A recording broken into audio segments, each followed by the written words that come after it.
Olá, muito bom dia, muito boa tarde, muito boa noite. Que honra ter você aqui assistindo comigo. E o vídeo de hoje tem um tema muito bom: o que não fazer no começo da sua advocacia. Antes disso, já aproveita e se inscreve aqui no canal e deixa seu like aqui nesse vídeo. Se tem uma fase na advocacia que a gente erra e erra muito, essa fase é o começo. E tudo bem, faz parte também o erro no começo. É interessante até porque você aprende muito com os erros. Mas tem algumas situações que podem te atrasar e muito. Então hoje eu vou te contar o que você não deve fazer no começo da sua advocacia para que você efetivamente tenha sucesso profissional e seja um profissional lembrado pela sua qualidade e pela sua expertise. A primeira coisa que eu quero que você entenda com cuidado é sobre abraçar todas as áreas. Quando nós saímos da faculdade é muito comum, e quando a gente começa a advogar, a tendência é que a gente faça muitas áreas. Então faz o civil, faz o penal, faz o trabalhista, faz o previdenciário. É errado você fazer todas as áreas no começo? Não, porque afinal de contas você precisa se manter no mercado, você precisa também fazer a sua renda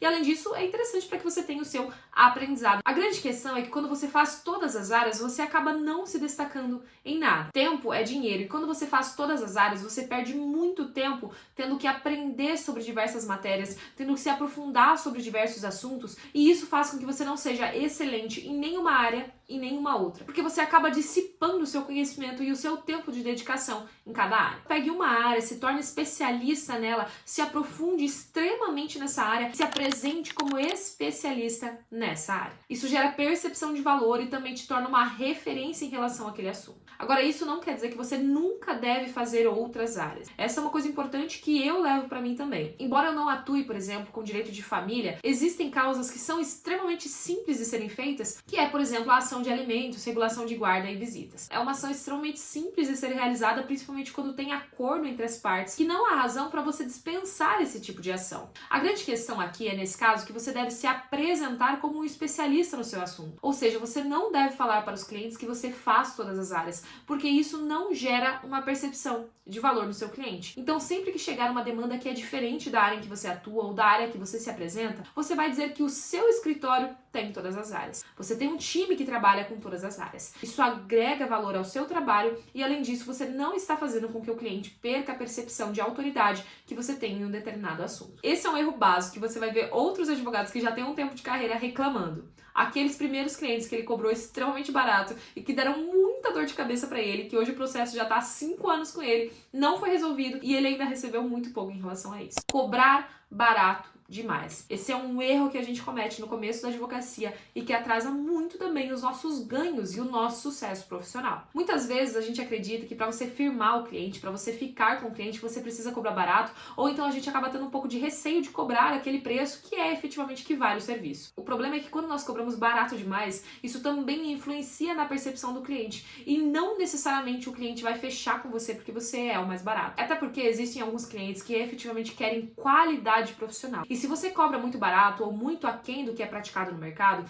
ele vai olhar para você como alguém que não tem tanta credibilidade. Afinal de contas, se outros profissionais estão cobrando determinados valores, por que você está cobrando tão mais baixo? Significa que você não é um bom profissional. E isso vai influenciar diretamente na percepção que esse cliente tem a seu respeito. Por isso, cuidado com cobrar barato demais. E eu venho do futuro para dizer para você que o cliente que paga mais barato é o cliente que mais te dá dor de cabeça. Além disso, ainda nesse quesito, eu quero dizer para você cobrar consultoria. Isso não faz com que você perca cliente, pelo contrário, faz com que você agregue valor. É uma estratégia de conversão de clientes e, além disso, é uma estratégia para que você efetivamente trabalhe sendo remunerada. Você não sabe o que esperar da outra pessoa, você não sabe se essa pessoa apenas está tirando informações de você, assim como você não sabe se essa pessoa não está tirando informações de você para procurar um outro advogado. Por isso, sempre cobre consultoria. Eu farei um vídeo somente falando sobre as consultorias e as estratégias que eu uso para cobrar consultoria. Mas eu adianto que é uma prática extremamente importante para a advocacia. Outro erro fatal que nós cometemos no começo da advocacia,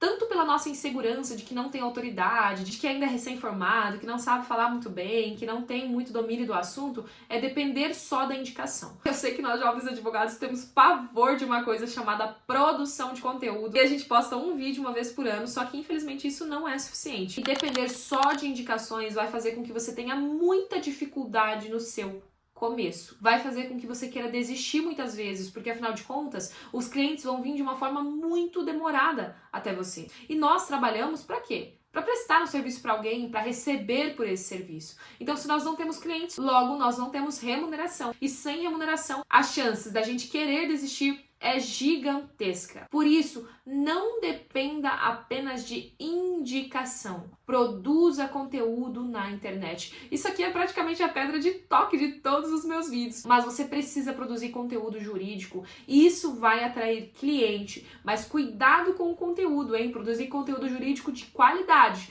Nada de dancinhas, de dublagens, de zombar do cliente, porque isso não funciona. Produza conteúdo falando para o cliente final. Isso funciona e funciona muito. Então não dependa apenas de indicação no começo da sua advocacia, porque isso infelizmente vai fazer com que você tenha muito desejo de desistir. Também não espere o momento em que você vai se sentir pronto para começar a advogar, que você vai se sentir pronto para produzir conteúdo. Esse momento nunca vai chegar. Infelizmente, nós somos perfeccionistas, nós nos comparamos demais e este momento nunca vai chegar. A gente nunca vai se sentir efetivamente capaz de fazer uma advocacia excelente. A gente nunca vai se sentir capaz de produzir um conteúdo que seja realmente bom para o cliente final. A grande questão é que se você não começar, você não vai ficar bom nunca. Então, simplesmente comece. Comece com o que você tem e comece no dia de hoje. Além disso, quanto mais cedo você errar, mais cedo também você terá a oportunidade de ter aquele aprendizado e poder modificar e melhorar os pontos que você acha que merece a sua atenção. Digo mais, quando você já tiver um tempo fazendo uma determinada coisa, você vai olhar para trás e vai dizer, puxa,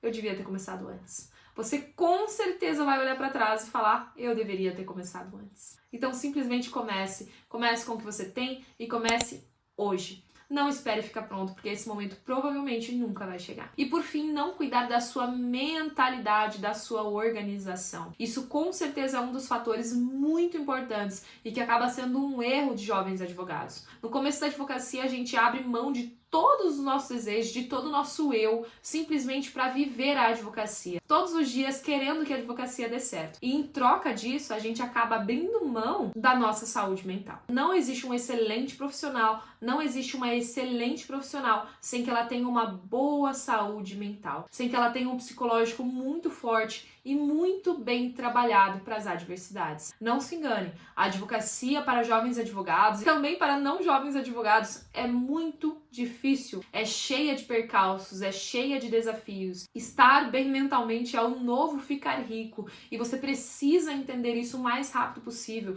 porque você só vai conseguir ter sucesso profissional se você tiver saúde mental. É ela que vai determinar toda a saúde do seu corpo, é ela que vai determinar toda a sua disposição para fazer a sua advocacia acontecer. Então não negligencie essa área da sua vida.